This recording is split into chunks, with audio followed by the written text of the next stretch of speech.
खंबागणी friends, कैसे हैं आप लोग। हम लोग हमारा राजस्थान कक्षा 7 के चैप्टर्स कर रहे थे, जिसमें हम पाठ 3 तक पढ़ चुके हैं और आज हम पढ़ेंगे पाठ 4, जो कि है राजस्थान में कृषि विपणन। अगर आप राजस्थान सरकार के किसी भी एग्ज़ाम की तैयारी कर रहे हैं तो ये हमारा राजस्थान बुक, जो कि आरबीएससी की किताब है और राजस्थान के स्कूलों में चलती है, ये बहुत इम्पॉर्टेंट है और इसमें राजस्थान से रिलेटेड बहुत सारी इन्फॉर्मेशन दी गई है। तो आप जिस भी एग्ज़ाम की तैयारी कर रहे हैं, आप जो भी मटेरियल पढ़ रहे हैं उसे पढ़ते रहिए, लेकिन इसे भी आपको पढ़कर जाना है क्योंकि इसमें से कई बार डायरेक्ट क्वेश्चंस पूछे गए हैं। तो चलिए हमारा चैप्टर पढ़ना शुरू करते हैं, लेकिन उसके पहले आप सभी से रिक्वेस्ट है कि चैनल को सब्सक्राइब कर दीजिए और वीडियो को लाइक कर दीजिए। अभी हम कक्षा 7 कर रहे हैं, आगे हम कक्षा 8, कक्षा 9 और कक्षा 10 की किताबें भी पढ़ेंगे, जिसके अंदर हम राजस्थान इतिहास का बहुत मेजर पोर्शन हम कवर करेंगे। तो चलिए वीडियो को आगे बढ़ाते हुए चैप्टर पढ़ना शुरू करते हैं, जो कि है राजस्थान में कृषि विपणन। नाथू एक किसान है जिसने अपने खेत पर मूंग की फसल पैदा की है। पिछले वर्ष मूंग की कीमत बहुत अधिक थी, अतः क्षेत्र के सभी किसानों ने मूंग की फसल ही बोई। परिणाम यह हुआ कि अब मूंग की पैदावार अधिक होने से उसे बेचने में कठिनाई का सामना करना पड़ रहा है। स्थानीय स्तर पर उसने फसल को बेचने के काफ़ी प्रयास किए। यदि कोई फसल खरीदने को तैयार भी होता है तो दाम बहुत कम देना चाहता है। इससे नाथू काफ़ी परेशान हैं। इस समस्या का नाथू जैसे कई किसान सामना करते हैं। फसल की अच्छी पैदावार होने पर उन्हें अपनी उपज का सही दाम नहीं मिल पाता है। इसके लिए सरकार द्वारा कृषि उपज मंडियों की व्यवस्था की गई है। राजस्थान में कृषि उपज मंडी। कृषि उपज मंडी एक बाजार है जहां कृषि उपज को खरीदा और बेचा जाता है, किंतु यह सामान्य बाजारों से अलग है। यह बाजार न केवल कृषि जिन्सों की बिक्री और खरीद की सुविधा प्रदान करता है, बल्कि क्षेत्रीय विकास और ग्रामीण कल्याण में भी मदद करता है। इन बाज़ारों के माध्यम से किसानों को अपनी उपज का उचित मूल्य दिलाने का प्रयास किया जाता है। ये बाज़ार नियमों के आधार पर संचालित होते हैं, इसलिए इन्हें विनियमित बाज़ार भी कहा जाता है। इन बाज़ारों का विनियमन कृषि विपणन बाज़ार समिति द्वारा किया जाता है। हमारे राज्य में इस प्रकार की सभी मंडियों की स्थापना तथा विकास के लिए राजस्थान राज्य कृषि विपणन बोर्ड की स्थापना वर्ष 1974 में की गई थी। ये बाज़ार बिचौलियों से किसानों का बचाव कर उचित मूल्य पर उनकी उपज को बेचने की सुविधा प्रदान करते हैं। किसान इन बाज़ारों में अपनी फसल ले जाते हैं और बोली लगाई जाती है। उसके पश्चात सही दाम पर किसान उसे बेच पाते हैं।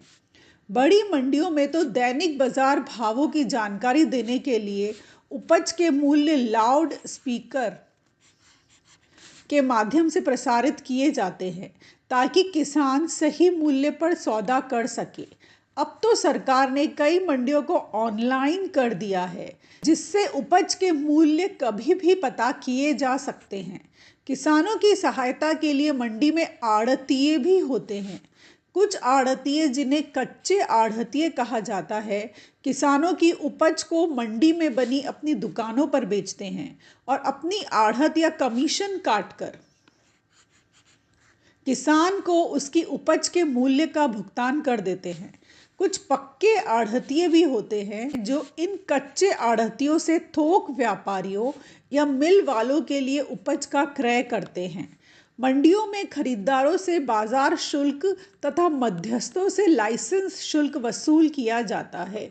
ठीक है, खरीदारों से लिया जाता है बाजार शुल्क और मध्यस्थों से लाइसेंस शुल्क लिया जाता है। यह शुल्क इन मंडियों की आय होती है, जिसका प्रयोग इनमें किसानों के लिए अन्य सुविधाएं उपलब्ध करवाने हेतु किया जाता है। राज्य में नियमन के लिए कृषि जिन्सों जैसे अनाज, दलहन, तिलहन, कपास, लघु वनोपज आदि को अधिसूचित किया गया है। राज्य की जोधपुर मंडी जीरे तथा कोटा की रामगंज मंडी धनिया तथा मेथी के लिए विश्व प्रसिद्ध है।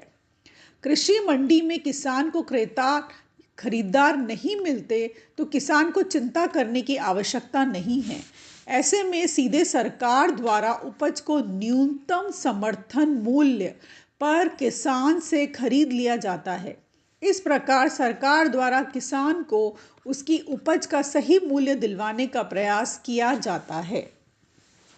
यह भी जानें, कृषि विपणन। कृषि विपणन के अंतर्गत वे सभी गतिविधियां या सेवाएं आती है जो कृषि उपज को खेत से लेकर उपभोक्ता तक पहुंचाने में करनी पड़ती है, जैसे परिवहन, प्रसंस्करण, भंडारण, ग्रेडिंग आदि। कृषि उपज मंडी किसानों की कृषि उपज के भंडारण और विक्रय के लिए चुने हुए कृषकों की सरकार द्वारा वित्त पोषित स्वायत्तशासी समिति है, जो बिचौलियों के शोषण से किसान को बचाते हुए तोल और मोल दोनों का किसान हित में ख्याल रखती है। फिर है सार्वजनिक वितरण प्रणाली। ये अगेन इट्स वेरी इंपॉर्टेंट। जैसा कि आपने जाना, सरकार नियमित कृषि बाजारों के माध्यम से उत्पादकों अर्थात किसानों को उचित मूल्य दिलाने का प्रयास करती है, किंतु सरकार का एक उद्देश्य यह भी होता है कि आम उपभोक्ताओं तक ये उपज एवं अन्य खाद्य वस्तुएं सही दामों में पहुंचे। इसके लिए सरकार ने सार्वजनिक वितरण प्रणाली की व्यवस्था की है। इसमें किसानों से सरकार द्वारा खरीदी कुछ उपजों, विशेषकर अनाज को उचित मूल्य की दुकानों या राशन की दुकानों के माध्यम से गरीब उपभोक्ताओं तक पहुंचाने का प्रयास किया जाता है। इससे खाद्य सुरक्षा के लक्ष्य की पूर्ति में सहायता प्राप्त होती है। यह कार्य खाद्य नागरिक आपूर्ति एवं उपभोक्ता मामला विभाग द्वारा किया जाता है। ठीक है। फिर है यह भी जाने, सार्वजनिक वितरण प्रणाली, जिसे कि कहते हैं PDS यानी कि पब्लिक डिस्ट्रीब्यूशन सिस्टम।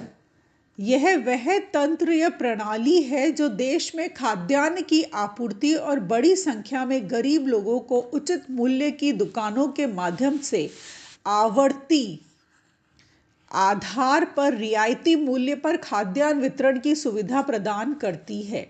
उचित मूल्य की दुकान, सरकारी दुकान जो चावल, मिट्टी के तेल, गेहूं आदि जैसी आवश्यक वस्तुओं को नियंत्रित या उचित कीमतों पर आम आदमी को उपलब्ध कराती है। उचित मूल्य की दुकानों के नेटवर्क स्थापित करना, खाद्यान्नों का आवंटन व वितरण, राशन कार्ड जारी करना, उचित मूल्य की दुकानों के कामकाज का पर्यवेक्षण एवं निगरानी आदि की जिम्मेदारी राज्य सरकार की है। उचित मूल्य की दुकानों के नेटवर्क के माध्यम से गेहूं, चावल, चीनी एवं केरोसिन जैसी आवश्यक वस्तुओं का वितरण मासिक आधार पर नियमित रूप से किया जाता है। वर्तमान में प्रत्येक जिले में राज्य की उचित मूल्य की दुकानों पर point of sale POS machine द्वारा उपभोक्ताओं को बायोमेट्रिक सत्यापन के उपरांत राशन सामग्री का वितरण किया जा रहा है। इससे न केवल सार्वजनिक वितरण प्रणाली की सामग्री की कालाबाजारी पर अंकुश लगा है, बल्कि लक्षित लाभार्थियों तक सामग्री की पहुंच निश्चित हो सकी है। इस अध्याय में आपने जाना कि हमारे राज्य में किसान कृषि उपज को मंडियों में बेचते हैं। सरकार किसान को उनकी उपज का उचित मूल्य देने के पश्चात भी राज्य के निर्धन वर्गों तक खाद्यान्नों को सही कीमत पर सार्वजनिक वितरण प्रणाली के माध्यम से पहुंचाती है। इस प्रकार सरकार द्वारा किसान और उपभोक्ता दोनों के हितों की रक्षा की जाती है। शब्दावली। विपणन, वस्तुओं के क्रय और विक्रय को विपणन कहते हैं। क्रेता, क्रेता होता है खरीदार। और न्यूनतम समर्थन मूल्य, सरकार द्वारा निर्धारित मूल्य जिस पर किसानों द्वारा बेचे जाने वाले माल को खरीदने हेतु सरकार तैयार रहती है। अब है अभ्यास प्रश्न, ये भी कर लेते हैं, ये इम्पॉर्टेंट है और कई बार एज इट इज़ भी पूछ लेते हैं। निम्नलिखित प्रश्नों के सही उत्तर के विकल्प को कोष्ठक में लिखिए। कृषि विपणन बोर्ड मदद करता है किसान की, शिक्षक की, विद्यार्थी की, पशुपालक की। तो कृषि विपणन बोर्ड है तो किसान की मदद करता है। देन है कृषि उपज मंडी में मध्यस्थों से वसूला जाता है। तो ये हमने पढ़ा था कि मध्यस्थों से लाइसेंस शुल्क वसूला जाता है। तो ये था आपका चैप्टर जिसके अंदर हमने पार्ट 4 कंप्लीट कर लिया है। नेक्स्ट वीडियो में हम लोग पार्ट 5 पढ़ेंगे। आशा करती हूँ कि अब तक जितना भी पढ़ाया है वो सब आपको अच्छे से समझ आ गया है और कक्षा 6 और कक्षा 7 के जितने भी चैप्टर्स पढ़े हैं वो आपको अच्छे से क्लियर हैं। तो जुड़े रहिए शक्ति एजुकेशन के इस प्लेटफॉर्म से। हम धीरे धीरे 1 बाय 1 सारे चैप्टर्स कंप्लीट कर लेंगे। मिलती हूँ आपसे नेक्स्ट वीडियो में। All the very best to all of you.